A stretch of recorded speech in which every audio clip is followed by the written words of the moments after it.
Friends, good morning to all. இன்றைக்கி வந்துட்டு Sunday இல்லையா, சரி புதுசாக ஏதாவது சட்னி செய்யலாமே அப்படின்னு சொல்லிட்டு பீர்க்கங்காய் நேற்று சனிக்கிழமை இல்லையா, நேற்று வாங்கியிருந்தோம். அதை வந்து செஞ்சுட்டு சரி இது தோலை வந்துட்டு என்ன பண்ணுறது, இதை வந்து செஞ்சிடலாமே சொல்லிட்டு தான் எடுத்து வச்சுருந்தேன். சரி ஓகே, அதை பண்ணிடலாம் அப்படின்ட்டு.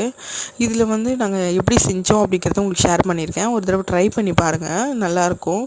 நம்ம வித்தியாசமாக ஏதாவது ட்ரை பண்ணோன்னா இந்த மாதிரி ட்ரை பண்ணலாம். இதோடைய இது வந்து துவையல் மாதிரி இருக்கும், சட்னி மாதிரியே இருக்கும், நல்லாவே இருக்கும்.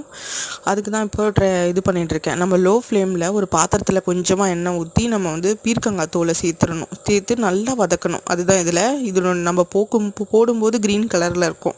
நல்லா வதக்கி எடுக்கும்போது அது கலரே சேஞ்ச் ஆகிருக்கணும். அப்போ தான் வந்துட்டு இந்த சட்னியோட ருசி வந்து நல்லாயிருக்கும். அதுக்காக ரொம்ப வந்து கருப்பாக்கிடக்கூடாது.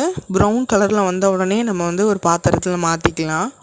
மாற்றின உடனே நம்ம என்ன பண்ணோம், அந்த எண்ணெயிலேயே வந்துட்டு அடுத்தது என்ன செய்யணும்னு நான் காட்டுறேன்.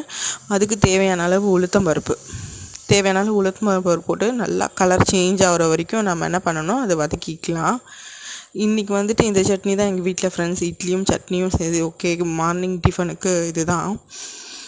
ஓகே ஃப்ரெண்ட்ஸ், அந்த உளுத்தம் பருப்போடைய கலர் நல்லா சேஞ்ச் ஆகி வந்துருச்சு. இதுக்கப்புறமா வந்துட்டு நம்ம வரமிளகாய் காரம் போடுவோம் இல்லையா, காரத்துக்கு வந்து வரமிளகாய் போடுவோம். அது வந்துட்டு நான் ஒரு 6 வரமிளகாய் போல் இதில் சேர்த்துருந்தேன். காரம் வந்துட்டு உங்களுக்கு எவ்வளோ தேவையோ அதை சேர்த்துக்கோங்க. இந்த சட்னியில் வந்து காரம் கொஞ்சம் கூட இருந்தாச்சா நல்லாயிருக்கும். இது வந்துட்டு இதோட சாதத்தோடு சேர்த்து சாப்பிடும்போதும் நல்லாயிருக்கும். அதுக்கு தான் இப்போ வந்துட்டு நான் வரமிளகாய் இதில் சேர்த்துக்கிறேன், கொஞ்சம் கருவேப்பிலை சேர்த்துக்கிறேன். அதுக்கப்புறமா வந்துட்டு கல்லுப்பு.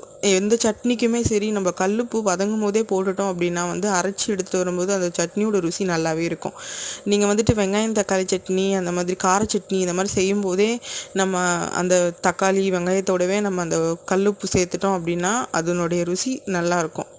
நானும் கல்லுப்பு சேர்த்துட்டு இதெல்லாம் வதக்கிட்டு தேங்காய் போட்டு அதையுமே வதக்கிட்டு ஜாரில் போட்டு நல்லா அரைச்சி எடுத்துகிட்டு வந்துட்டேன். முதல்ல வந்துட்டு நம்ம கடைசியாக உளுத்தம் பருப்புலாம் போட்டோம் இல்லையா, அதை வந்துட்டு முதல்ல சேர்த்து நல்லா அரைச்சிட்டு அதுக்கப்புறமா கடைசியாக பீர்க்கங்காய் நம்ம தோல் வந்து வதக்கி வச்சுருந்தோம் இல்லையா, அதையுமே போட்டு அரைச்சிட்டு கொஞ்சமாக தண்ணி ஊற்றி அரைச்சிட்டு கடைசியாக நம்ம என்ன செய்யணும்னா கொத்தமல்லி நம்ம வந்து தாளிக்கும் போது சேர்க்கக்கூடாது, அரைக்கும் போது கொஞ்சமாக கொத்தமல்லி சேர்த்து நல்லா உப்பு போட்டுருந்தோம் இல்லையா, உப்பெல்லாம் போட்டாச்சு. இதெல்லாம் பார்த்துட்டு கொஞ்சம் தண்ணி ஊற்றி நல்லா அரைச்சி எடுத்துகிட்டு வந்துட்டோம்னா சட்னி நல்லா ரெடி ஆகிடும். ஓகே ஃப்ரெண்ட்ஸ், சட்னி ரெடியாகி வந்துருச்சு. இந்த வந்துட்டு நான் சாதத்தோடையுமே சேர்த்து சாப்பிட்டேன், நல்லாவே இருந்துச்சு. நீங்கள் ஒரு தடவை ட்ரை பண்ணி பார்த்துட்டு நல்லா இருந்தால் எனக்கு வந்து லைக் பண்ணுங்கள். Okay friends, bye friends.